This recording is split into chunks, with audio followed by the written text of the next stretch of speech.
Alright guys, today we're going to finish section 9.3, working on the second part that talks about inequalities.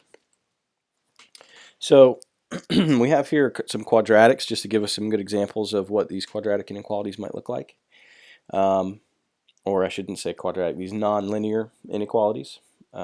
Many of the ones we're going to do are quadratic, they are parabolas, but technically we're not really limiting ourselves to just parabolas.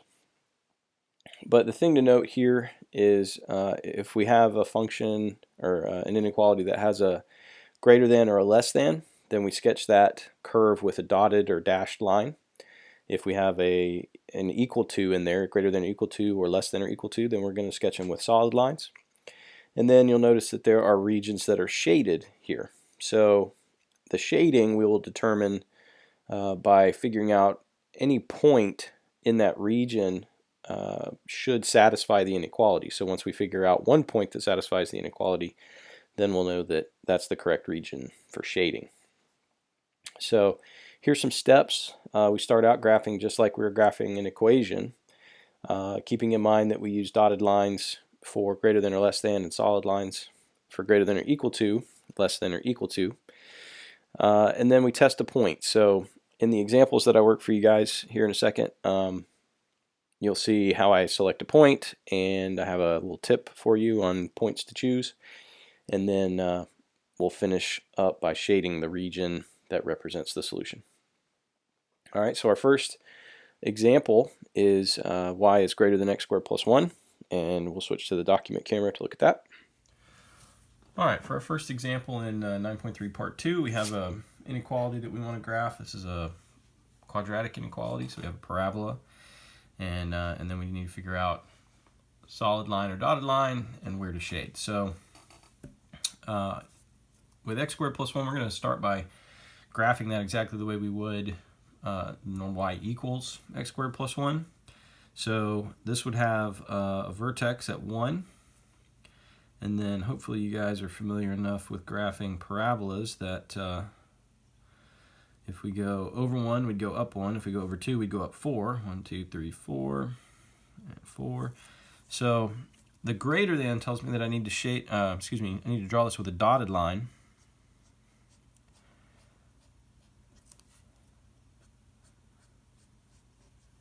So something like that.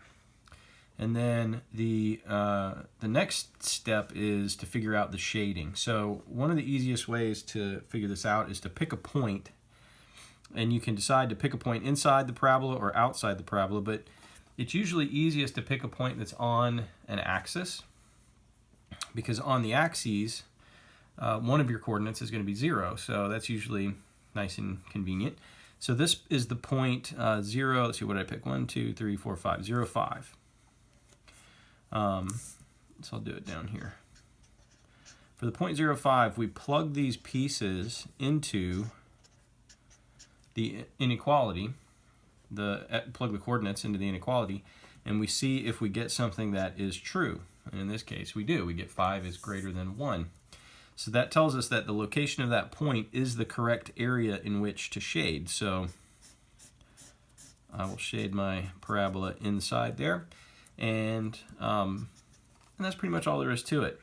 If this was a greater than or equal to, I would have drawn it with a solid line. And if I had gotten something down here that was false, then I would have shaded in the opposite side. So having picked this point, if I had gotten a false statement, I would shade everything outside of the parabola. So when it comes to graphing systems of nonlinear inequalities, the process is exactly the same, only now we have more than one curve showing up. And then both of them will have a greater than or less than going on, and so we have to decide which area to shade that satisfies all of the equations, all of the inequalities. So where the shaded regions overlap, we call that the feasible region. That means that any point in that region would give us a feasible point. It would give us a feasible solution.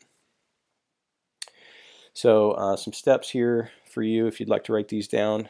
It's basically the same process as before, only we're graphing multiple curves, and then we identify where the shaded regions overlap, and that will give us our solution. So our example is here. We'll switch over to the document camera to look at this example. For example number 2 in 9.3 part 2, we have two parabolas now. We want to sketch the system of inequalities.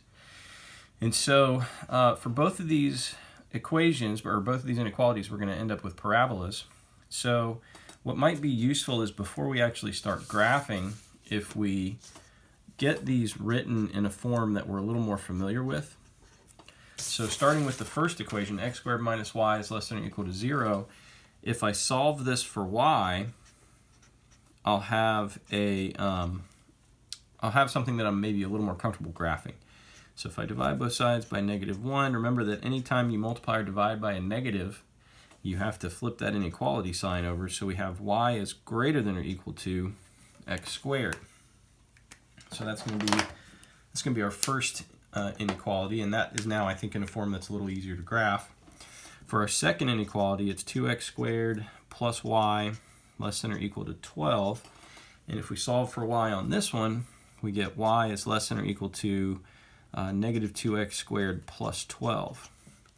So again, in a format now that's a little easier to graph, if we come back to our axes, we'll start with the green equation, or inequality. So y is greater than or equal to x squared. That's just the normal, kind of the standard baseline parabola that we've probably graphed a million times. Let's see, if I go over 3, that'd be 9. 1, 2, 3, 4, 5, 6, 7, 8, 9, and 9. So this one being less than or equal to, I'm going to sketch it with a solid curve instead of a dotted curve like example 1 was. So I think I started a little too wide there, but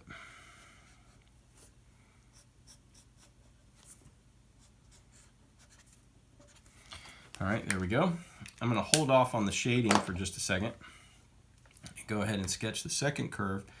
Second curve is negative 2x squared plus 12. So that's going to have a vertex at 12. 1, 2, 3, 4, 5, 6, 7, 8, 9, 10, 11, 12.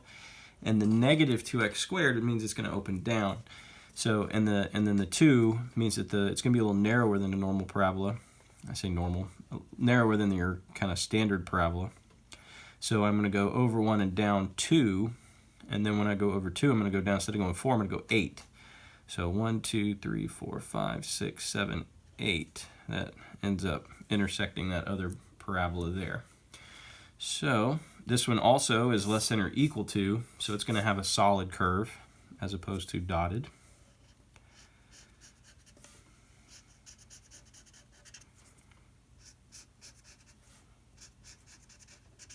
Okay, so it may be really tempting just to assume that the shaded region is in the center, but we still need to test and see. And if you want to,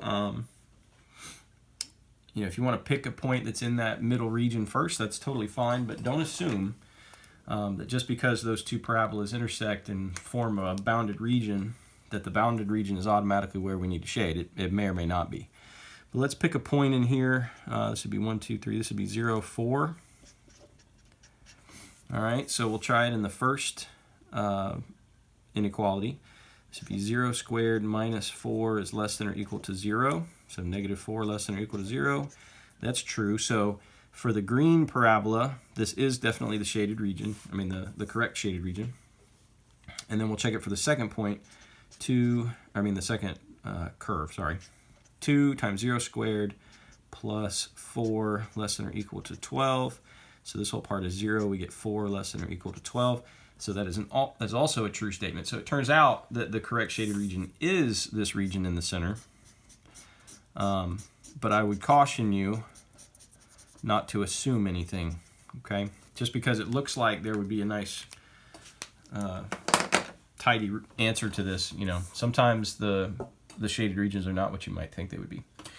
So we call this shaded region the feasible region. So any point in that shaded region would qualify as a solution to the system because it correctly satisfies both inequalities. This is one that you can try for yourself. This one does not actually have two parabolas. Instead, it has a parabola and a line. So you may want to pause the video here and give it a shot, see if you can graph it, and then you can check your answer using Desmos or your calculator, whatever works for you.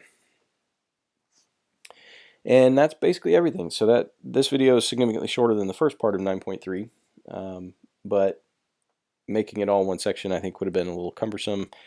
And right now, with upload speeds being what they are, definitely pays off to split things up. So hopefully this is manageable for you guys in the time frame that this class takes place. And I hope you guys are doing well. I'll talk to you soon.